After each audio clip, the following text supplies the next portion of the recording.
Una rebelión sangrienta, miles asesinados, campos incendiados. Es un infierno.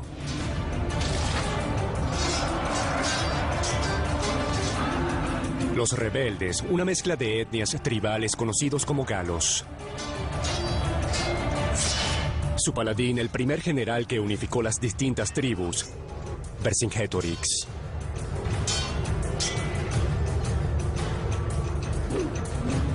Su némesis es uno de los generales más famosos y crueles de la historia antigua, Julio César.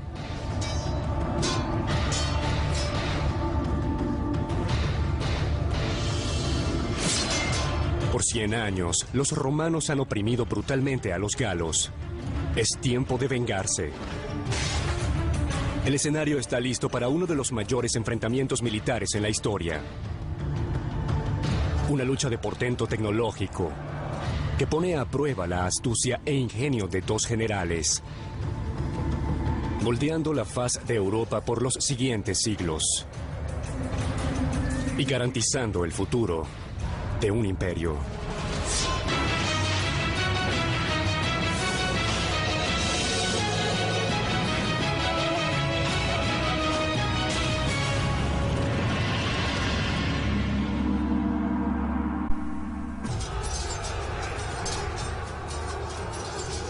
Es el 52 a.C.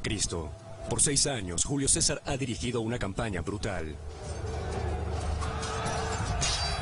Su meta es conquistar la tierra llamada Galia y convertirla en provincia romana.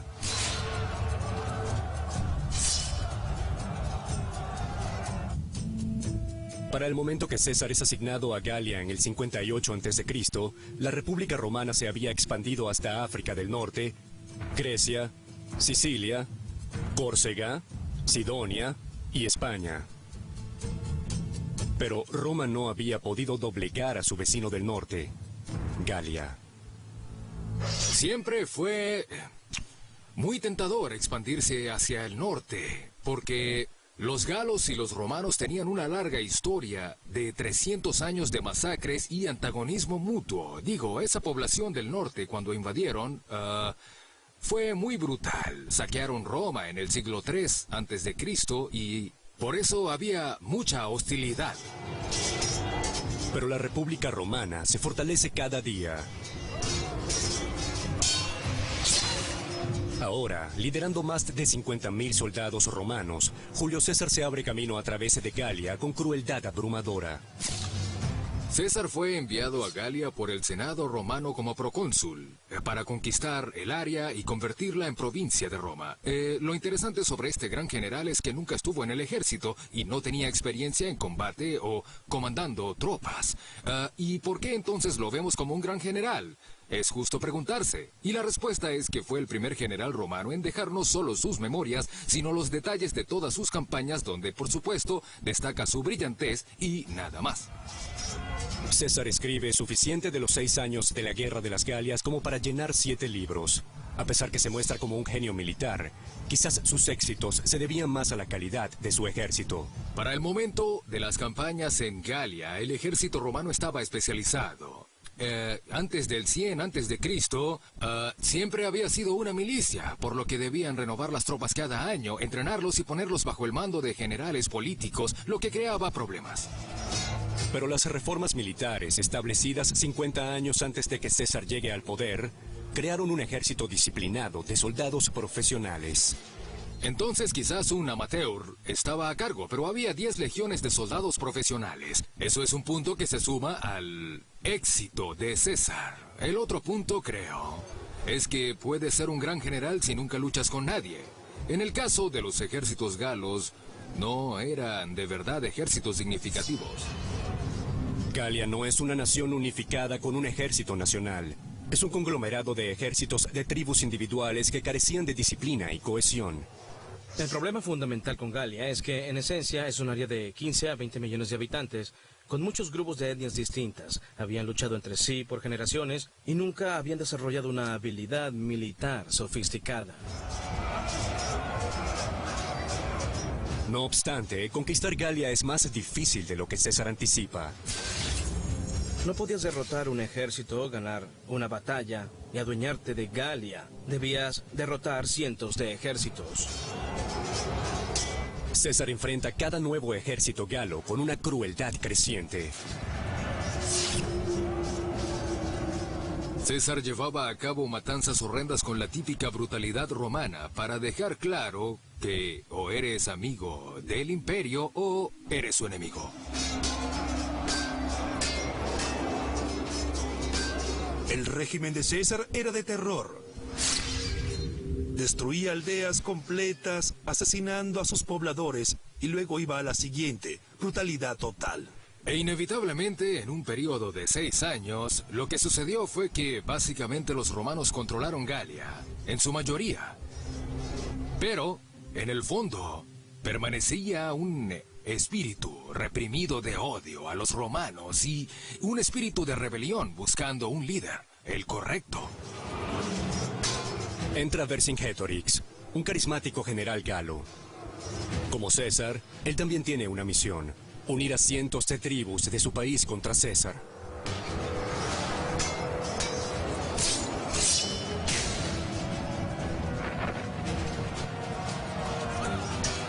Vercingetorix es un adversario justo para César. Dada su juventud, ha entrenado y luchado al lado de la legión romana.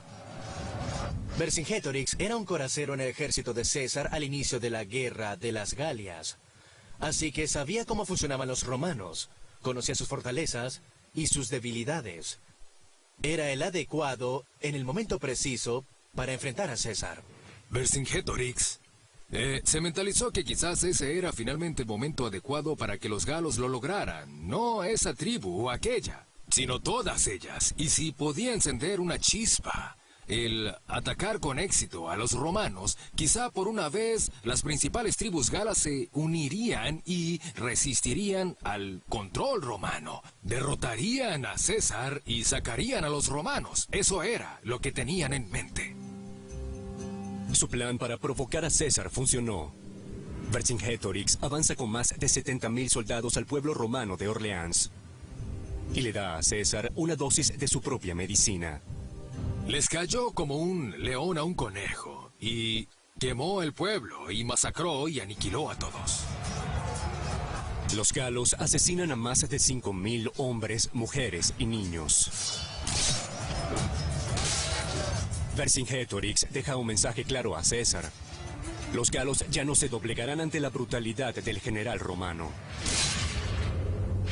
Esta fue la chispa de la rebelión. Se requería un evento clave que impulsara a todos los galos contra Roma. Eso fue lo que intentó hacer, una estrategia bien pensada y funcionó.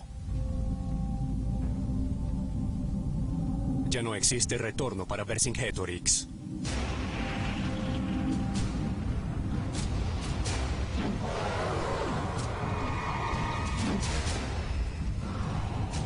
La revolución ha comenzado. César y él están por enfrentarse. Pero Vercingetorix tiene el impulso.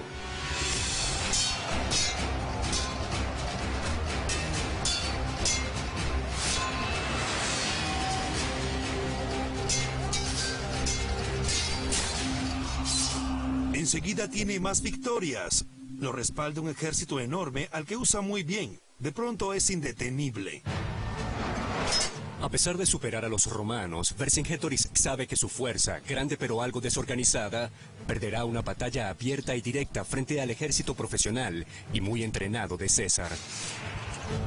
Su estrategia es atacar las fuerzas de César en ráfagas de combate tipo guerrillas, hasta infligir tanto daño que los romanos se vean forzados a regresar a Italia. Vercingetorix acosa a los romanos impidiéndoles acceso a comida, dándole dolores de cabeza a César. Para mantener desequilibradas a las tropas romanas, Vercingetorix hace algo que resonará en la historia militar. Convence a los galos de incendiar sus propios pueblos, cosechas y campos. Esta estrategia es conocida como tierra arrasada. Quemar todo. Quemar pueblos, quemar aldeas, quemar campos, todo. En otras palabras, no dejar nada con lo que los romanos pudieran sobrevivir. Ese era el plan. En agosto de 52 a.C., luego de implementar su política de tierra arrasada, Vercingetorix guía una porción de las fuerzas galas a atacar a los romanos cerca de Dijon moderno. El arma favorita de los galos es el sable.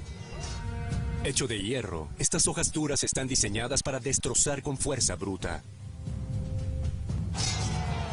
Los soldados romanos empuñan una gladius de 66 centímetros de largo y 6 centímetros de ancho. La gladius está hecha de acero afilado y se usa como arma punzante.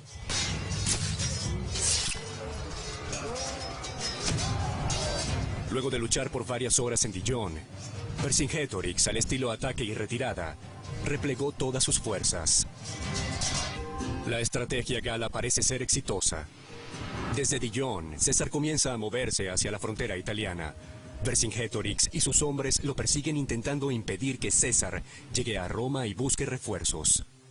Moviliza su ejército para bloquear el camino de César hacia Italia, pero llega muy tarde. César ya alcanzó el sur, de donde venía, así que está detrás de César, no frente a él. E intenta atacarlo. Los romanos se voltean, hay una escaramuza, una confrontación, y los romanos se detienen. En ese punto, lo que Vercingetorix piensa es: ya es complicado alimentar a mis hombres, así que regresaremos a la base principal, ¿correcto? Y esperemos que esto sea todo por ahora. César irá hacia el sur y terminaremos esto el próximo año. Esto termina siendo un error colosal. Calculando que César se retirará a Roma, Vercingetorix comienza a dirigir su ejército hacia su base en Alesia, una ciudad fortificada. Pero César no regresa a casa, va tras Vercingetorix. Y en vez de dirigirse a Italia, lo que César hace es devolverse rápidamente. Mata a la retaguardia y comienza a perseguirlo hasta Alesia. Al César atacar a la retaguardia gala, Vercingetorix y el resto de los galos escapan hacia la ciudad amurallada de Alesia. En pocos días, los 50.000 refuerzos de César rodean la ciudad. Seguían llegando y llegando. Un total de 10 legiones romanas rodearon a Vercingetorix.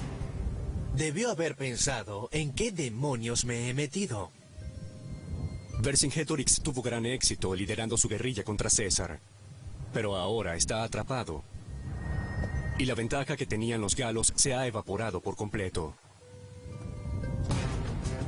Esta es el tipo de batalla de César, y está a punto de ejecutar una de las operaciones de asedio más fantásticas registradas en el mundo antiguo.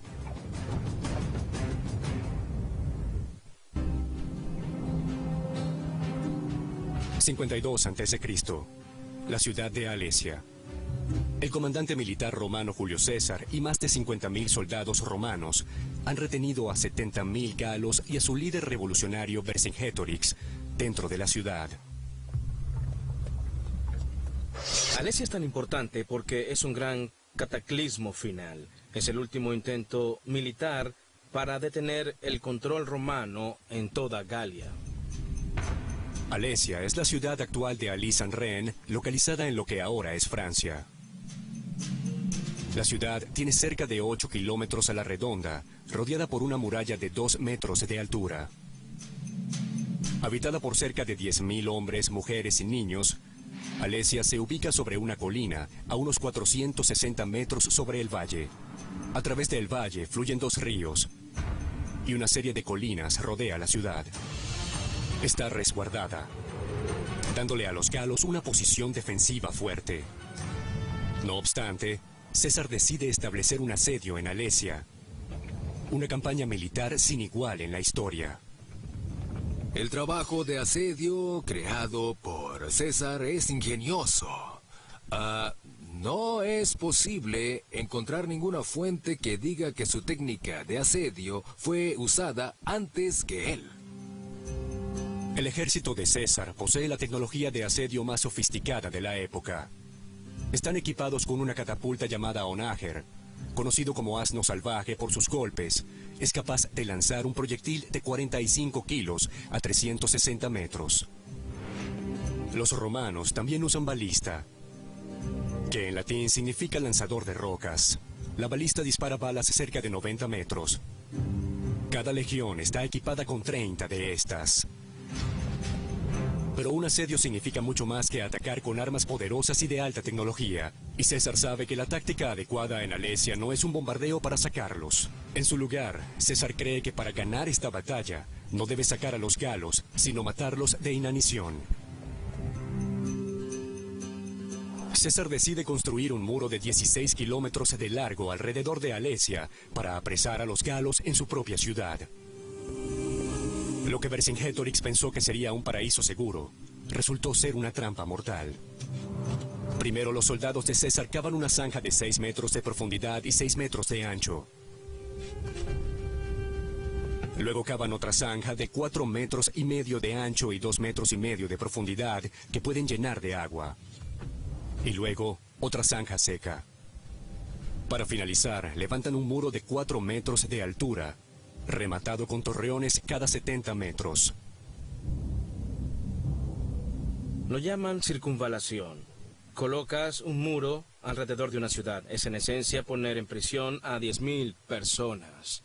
El propósito de esto era, por supuesto, asegurarse que nadie en la ciudad pudiera escapar.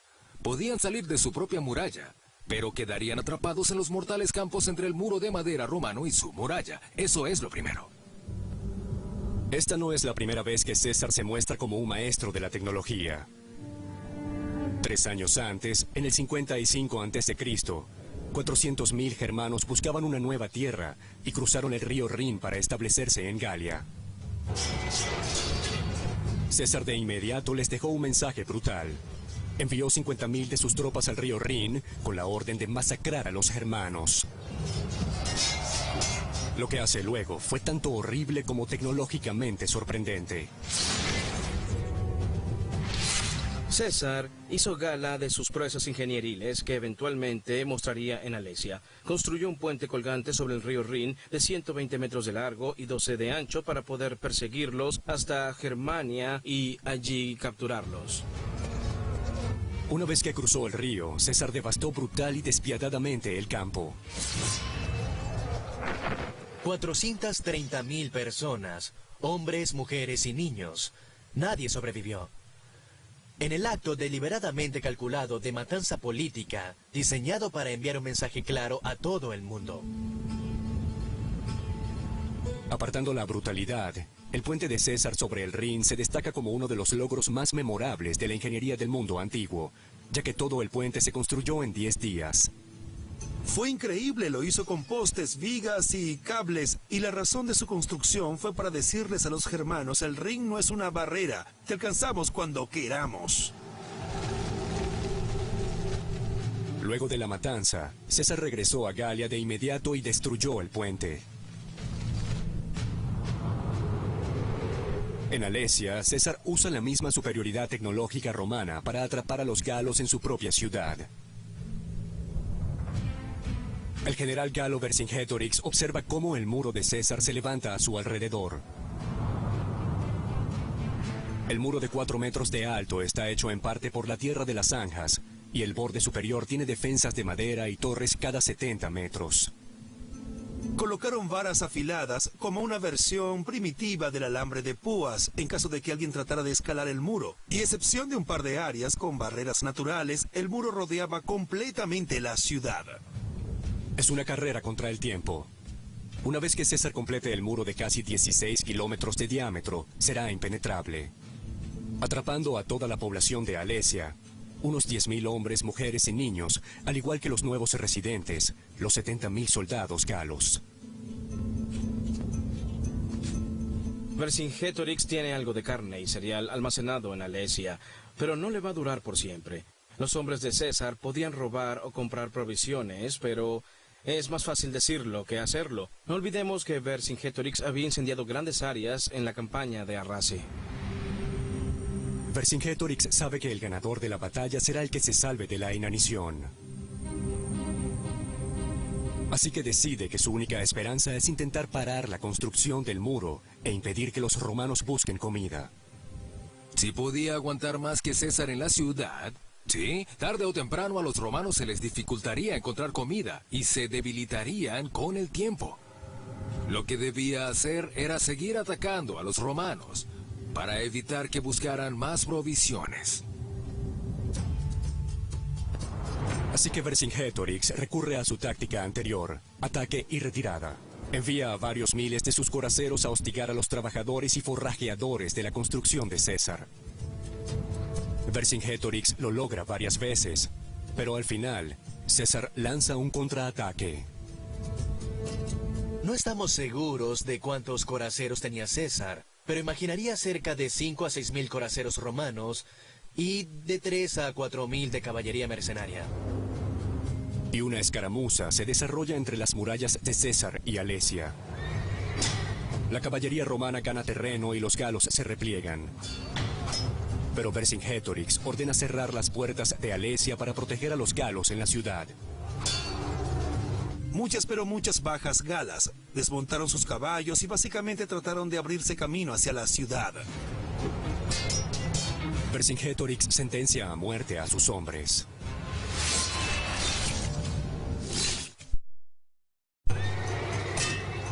...52 a.C. El asedio de Alesia ve su primera matanza. Un enfrentamiento de coraceros que tiene un final letal para los galos. A pesar de ganar esta escaramuza, César decide subir la apuesta en términos del asedio. Ordena cavar más zanjas, instalar dispositivos antipersona y construir trampas mortales.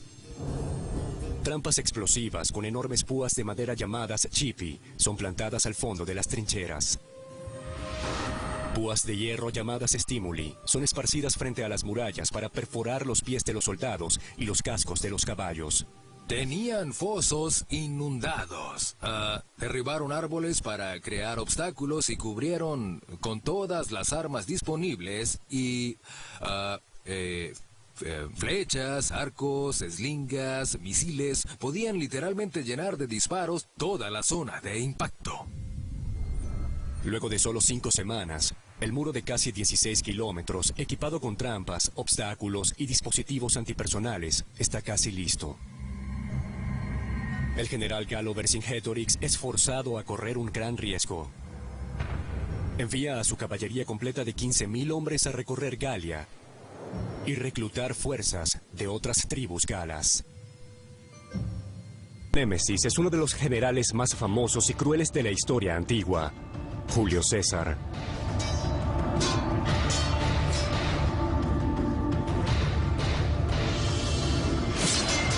Por 100 años, los romanos han oprimido brutalmente a los galos. Es tiempo de vengarse. El escenario está listo para uno de los mayores enfrentamientos militares en la historia. Una lucha de portento tecnológico que pone a prueba la astucia e ingenio de dos generales. Su meta es conquistar la tierra llamada Galia y convertirla en provincia romana.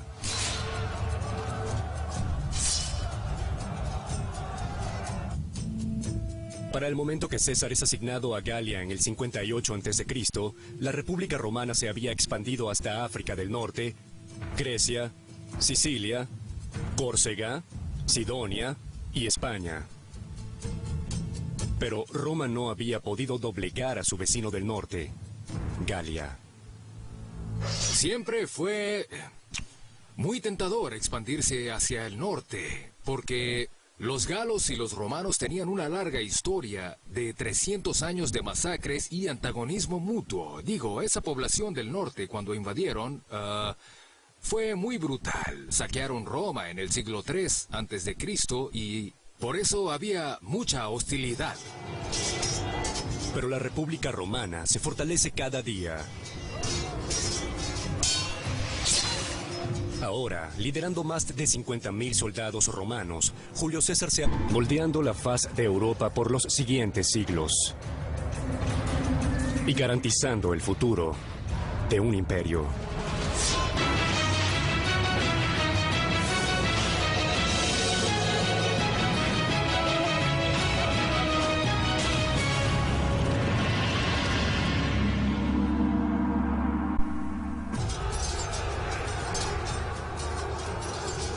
Es el 52 a.C. Por 6 años, Julio César ha dirigido una campaña brutal.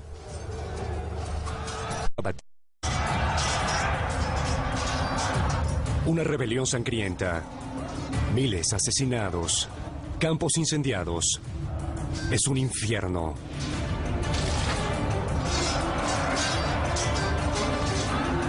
Los rebeldes, una mezcla de etnias tribales conocidos como galos. Su paladín, el primer general que unificó las distintas tribus, Vercingetorix.